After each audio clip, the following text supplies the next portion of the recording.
I used to believe my wife was perfect. Now I know she was perfectly deceptive.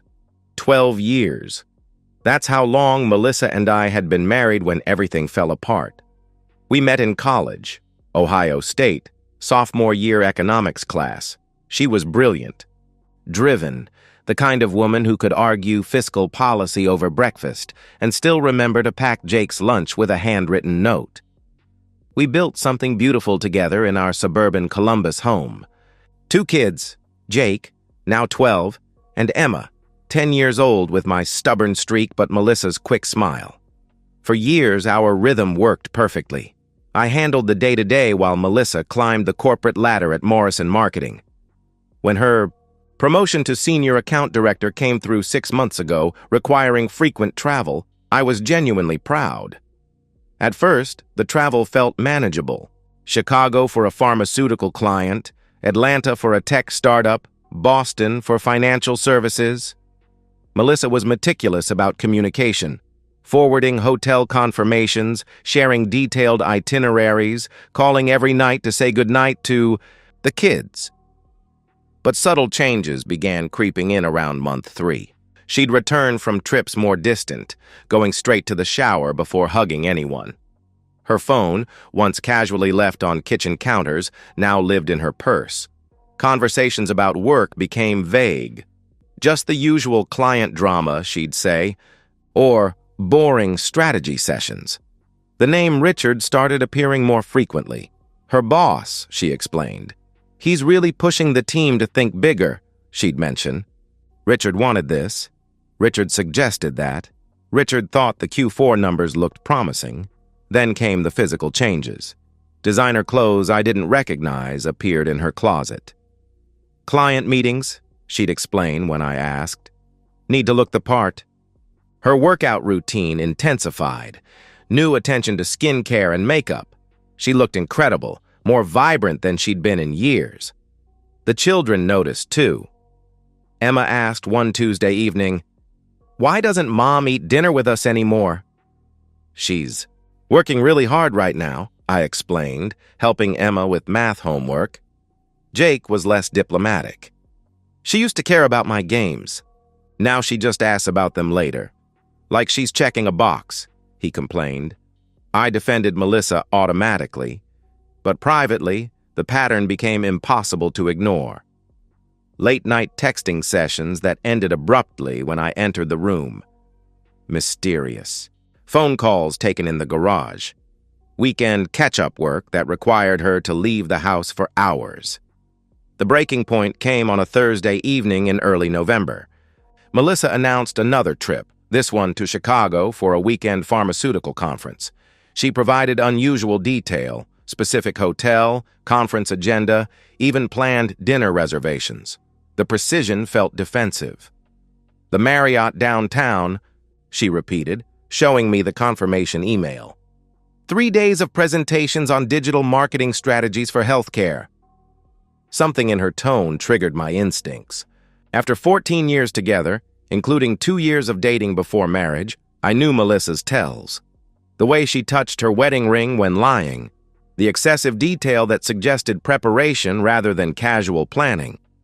That night, I lay, awake wrestling with suspicions that felt both paranoid and inevitable.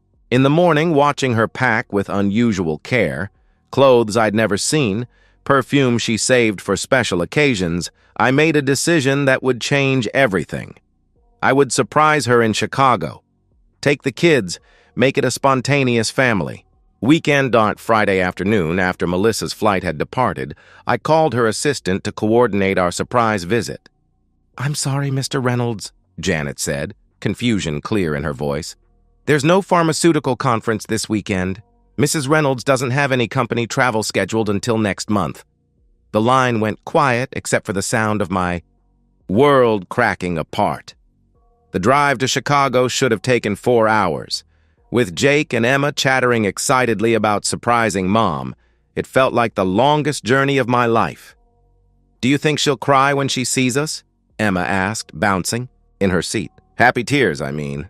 Mom always cries at good surprises," Jake added, though his tone carried skepticism that matched my growing dread.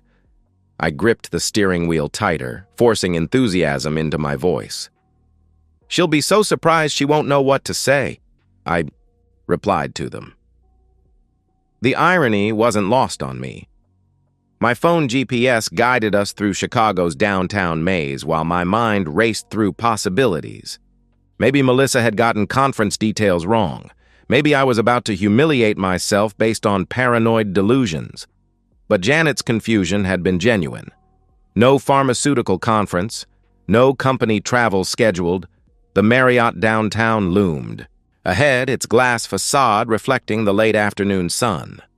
I'd studied the hotel layout online, memorizing pool locations and meeting room configurations. If Melissa was there for legitimate business, I'd find her in a conference room. If she wasn't... "Can we swim in the hotel pool?" Emma asked as I parked. "We'll see." "Let's find Mom first," I answered. The lobby was elegant marble and warm lighting filled with actual business travelers. I approached the front desk with forced confidence. "I'm looking for my wife, Melissa Reynolds. She's here for a conference," I told the clerk. The desk clerk checked her system. "I show a Melissa Reynolds registered, but sir, there's no conference scheduled this weekend," she replied. "She mentioned she might be working by the pool," I said casually. Jake and Emma flanked me as we navigated toward the pool area. "Wait in the lobby," I told them suddenly, parental instincts kicking in. "Let me check if Mom's available first." They protested, but something in my voice made them obey. I left them by the gift shop, their excitement dimming into confusion. The pool area was accessed through a courtyard surrounded by guest room balconies. November in Chicago was too cold for swimming, but the space was heated and enclosed. I pushed through glass doors, immediately scanning for Melissa's distinctive blonde hair. I found her. She was lounging on a poolside chair, wearing a red bikini. I'd never seen before, her hair loose in a way she never wore it at home. A man sat beside her, mid-40s, salt and pepper hair, expensive watch. His hand rested casually on her thigh. Richard. It had to be Richard. They were laughing at something on his phone, completely absorbed in each other. Melissa leaned into him, her head on his shoulder, wearing her wedding ring like a mockery of everything we'd built. The intimacy was unmistakable. This wasn't business. This was a couple comfortable in their relationship. My hands shook as I pulled out my phone and started recording. Every detail seared into memory. How she traced patterns on his chest, how he kissed her temple, the satisfied smile I hadn't seen in months. The video captured everything. Her face clearly visible, her wedding ring glinting, the obvious physical intimacy. "Dad?" Jake's voice came from behind me. I spun around to find Jake and Emma there, their faces registering confusion, then understanding, then horror. Emma's gasp was audible. Jake went completely still, his 12-year-old mind processing something no child should witness. The sound caught Melissa's attention. She looked up and saw us through the glass, her face cycling through shock, panic, and desperate calculation. She jumped up, yanking on a cover-up, stumbling in her haste. "David, I can explain," she started desperately. "Kids, go back to the lobby. Now!" I commanded. My voice was eerily calm, the kind of controlled tone that scared my children more than yelling would have. They obeyed immediately, Emma already crying, Jake's face a mask of adult disappointment. "This isn't what it looks like," Melissa began, words tumbling together. "Richard and I were just... The company has been so stressful." "Stop," I said firmly. She stopped. "We're going home," I told her, my voice carrying finality that surprised even me. "Don't follow us. Don't call. Don't text. We'll talk when I'm ready." "David, please, you don't understand," she pleaded. "I understand perfectly," I replied coldly. I walked away, leaving her standing there in desperation. The children were waiting. By the car, Jake helping Emma with her seatbelt, both unnaturally quiet. The drive home was 4 hours of silence broken only by Emma's occasional sniffles. I drove through darkness, my mind no longer racing with paranoid possibilities but calculating. In my rearview mirror, I watched my children sleep and made a silent vow. She won't destroy what's left of our family. Monday morning arrived with artificial normalcy. I made breakfast, packed lunches, drove the kids to school, then sat in my car and called the law offices of Sarah. "I need a divorce attorney," I told her receptionist, "and I need the best one you have." Sarah's office was intimidating, floor to ceiling, law books, diplomas from Harvard, a view of downtown Columbus that suggested serious billable hours. Sarah herself was mid-40s, sharp-eyed, with professional demeanor that inspired both confidence and fear. "Tell me what happened," she said. After I'd seated myself across from her mahogany desk, I showed her the video. She watched it twice, making notes, her expression unreadable. When she finished, she looked up with what might have been sympathy. "This is about as clear-cut as adultery gets. Video evidence, witnesses, documentation of deception. In Ohio, adultery still matters for asset division and custody arrangements. This changes everything in your favor," she explained. "What do I need to do?" I asked. "Document everything. Financial records, communication patterns, evidence of the affair's duration and scope. The more methodical you are now, the more leverage you'll have later," she advised. Over the next 3 weeks, I became a forensic accountant of my own marriage. Every credit card statement revealed expensive dinners for two during her business trips, hotel charges that didn't match her supposed itineraries, jewelry purchases I'd never seen. Her phone record showed constant communication with Richard's number, hundreds of texts and calls during work hours and late into the night. The deeper I dug, the clearer the timeline became. The affair had started 3 months ago, coinciding with her increased travel schedule. Richard, as her boss, had been creating fake business trips to cover their romantic getaways. Meanwhile, Melissa returned from Chicago in full panic mode. She sensed the shift immediately, my polite but cold responses, the children's avoidance, conversations dying when she entered rooms. Her attempts at damage control were desperate and transparent. Expensive gifts appeared, a gaming system for Jake, art supplies for Emma, a watch I'd mentioned months earlier. "I thought we could plan a family vacation," she announced over dinner Tuesday night, voice artificially bright. "Maybe somewhere warm for Thanksgiving break?" Jake looked at his plate. Emma glanced at me before answering. "That sounds nice, Mom," she said politely. But nothing was nice anymore. The children had processed what they'd witnessed with brutal clarity. Emma asked if Mommy didn't love Daddy anymore. Jake wanted to know if we were getting divorced.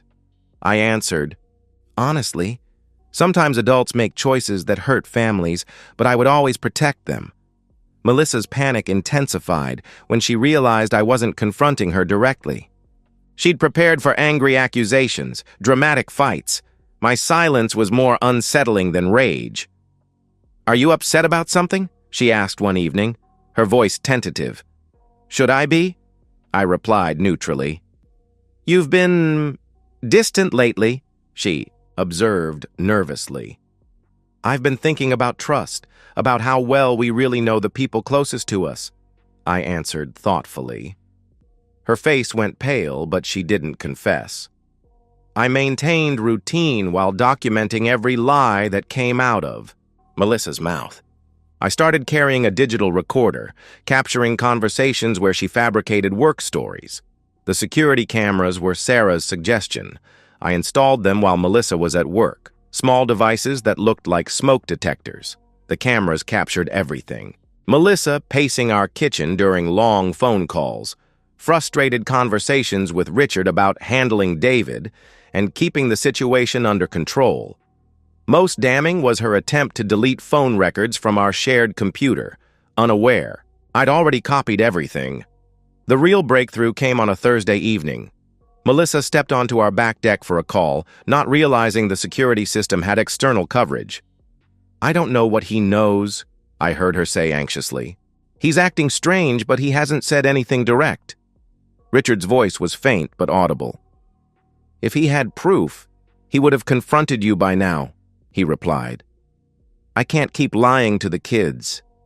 Emma keeps asking why I'm sad, and Jake barely looks at me anymore, she complained. Then maybe we should tell them the truth about your marriage, about how unhappy you've been, he suggested. They discussed their weekend in Chicago, laughing about how domestic I'd looked standing there. With the children, that recording became the centerpiece of Sarah's legal strategy. It proved ongoing adultery and demonstrated premeditated deception. The final piece fell into place when Melissa admitted to falsifying expense reports, using company funds for romantic getaways. I had everything: proof of adultery, financial fraud, emotional manipulation, and conspiracy. More than enough to destroy her professionally, legally, and personally. As I organized evidence, Melissa called from the kitchen. David, can we talk tonight? After the kids are asleep? I feel like we need to reconnect, she said hopefully. Sure, I called back, sealing the envelope containing her termination. Tomorrow, her world would start burning. Melissa's world began, collapsing before she realized I'd been the architect of her destruction. It started with a phone call at 8:47 a.m. on Friday. I was making coffee when her cell phone rang. Richard's name flashing on the screen she'd carelessly left on the kitchen counter. Good morning, handsome, she answered with casual intimacy. The voice on the other end was sharp, professional, unfamiliar. Mrs. Reynolds, this is Patricia Mills from Human Resources. We need you in the office immediately, the woman said sternly. Melissa's face went white. I thought this was...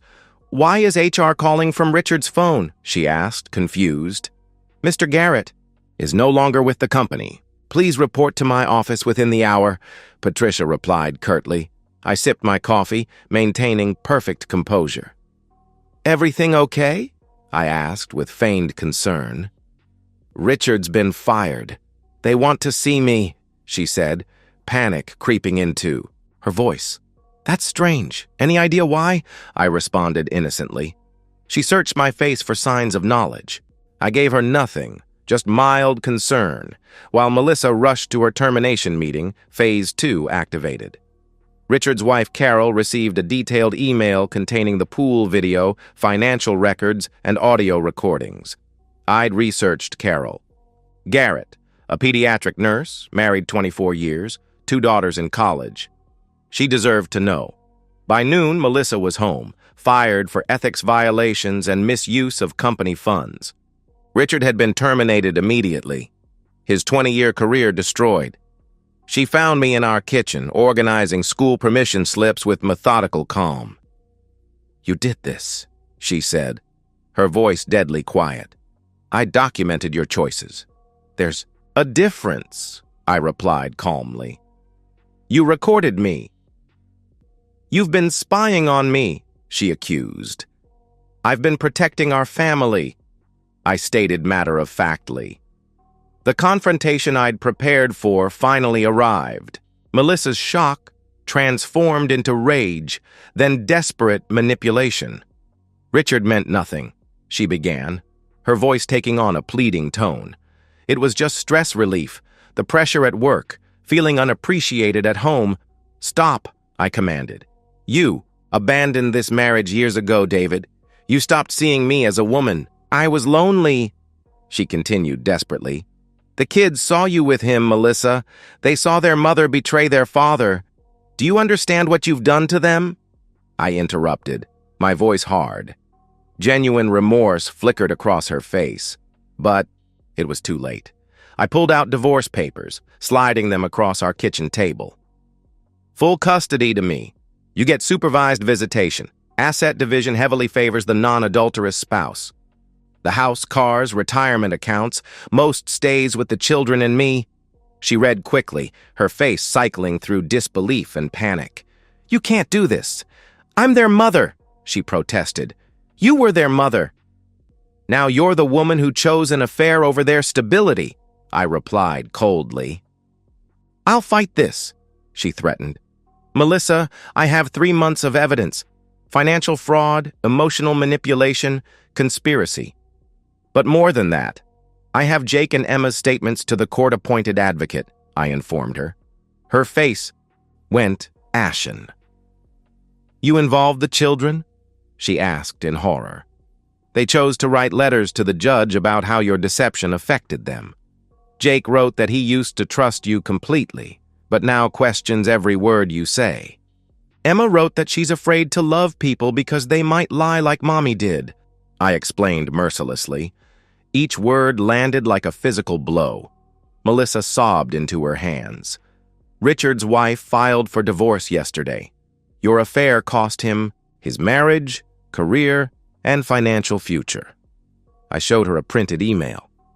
"This morning, I forwarded your termination notice to your industry contacts. Your reputation in this city is finished." Her sobs intensified. "I also contacted your parents. They received the same evidence package. Your father called this morning. He's disappointed but not surprised." I continued relentlessly. "That broke her completely. Your sister knows too. And your college friends. And our neighbors.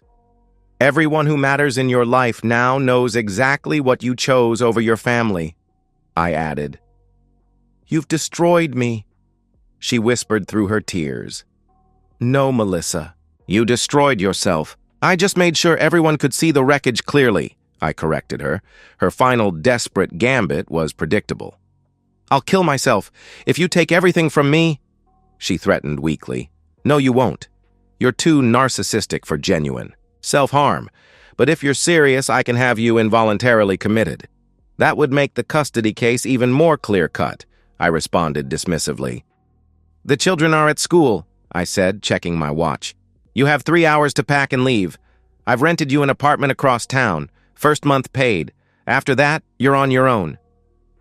"I want to say goodbye to Jake and Emma," she pleaded. "They don't want to see you. Jake asked me specifically to make sure you were gone before they got home," I told her bluntly. She packed in numb silence while I supervised. As she loaded the last bag, she turned back one final time. "I loved you, David," she said softly. "Love doesn't plan 3 months of lies. Love doesn't use children as props for deception," I replied firmly. She climbed into her car without another word. I watched her drive away until her taillights disappeared. The victory felt complete but hollow. Not because I regretted it, but because I wondered what kind of man I'd become. When Jake and Emma got home, they found me preparing their favorite dinner. Neither asked about their mother's absence. Somehow, they already knew she was gone for good. 6 months later, I sat in the same kitchen where I'd served Melissa divorce papers, watching Emma work on an art project while Jake helped with dinner. The rhythm of our new life had settled into something I hadn't expected: peace. Melissa lived in a small apartment across town, working as an assistant account manager at a minor marketing firm. Her industry reputation had recovered slightly, but ethics violations followed her. Richard's divorce had been finalized. His ex-wife received generous alimony that left him financially gutted. Their affair had ended messily once consequences arrived. The children were healing, though scars remained. Emma saw a counselor every other week, working through trust issues. Jake had become my fierce protector, screening phone calls and asking serious questions about any woman who looked at me twice. We'd created new traditions: Saturday morning pancakes, Wednesday movie nights, Sunday bike rides. The house felt lighter, without hidden phones and fabricated work stories. Meals weren't interrupted by suspicious calls. Melissa was allowed supervised visitation twice monthly, court-mandated sessions with a social worker present. The children attended dutifully, but without enthusiasm. Emma was polite but distant. Jake barely spoke, answering with single words and avoiding eye contact. I didn't date. The thought of introducing another woman into our healing process felt premature. My focus remained entirely on rebuilding the foundation Melissa had shattered. Some nights after the children were asleep, I reflected on the man I'd become during those weeks of calculated revenge. The strategic documentation, the methodical destruction of Melissa's relationships, it had been necessary, but it had changed me. Yet I felt no regret. Melissa had gambled our family's future on her affair. She'd lied to our children's faces, used them as props for deception. My response had been proportional, comprehensive consequences for comprehensive betrayal.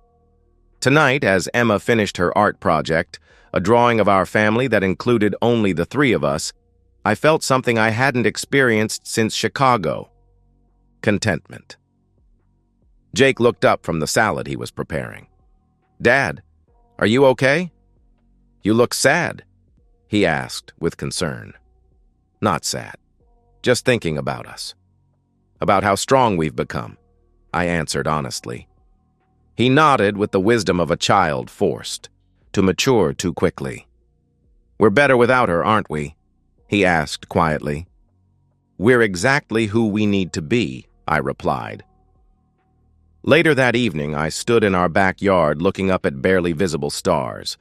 Melissa had thought she was clever enough to have everything: marriage security, affair excitement, children's admiration, career respect.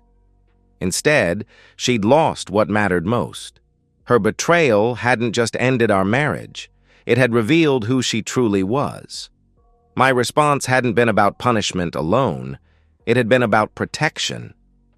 Protecting my children from further deception, protecting our financial future, protecting the possibility that Jake and Emma could still believe in honesty. She thought she was clever enough to have everything. Instead, she lost what mattered most, and I made sure she'd never forget the cost of betrayal. And that's the end of today's story. If you enjoyed it, please give this video a thumbs up and drop a comment below. Your support helps the algorithm push my content further. If you're new to the channel, don't forget to hit that subscribe button. It really helps me keep creating more stories for you. Thanks for watching, and I'll see you in the next one.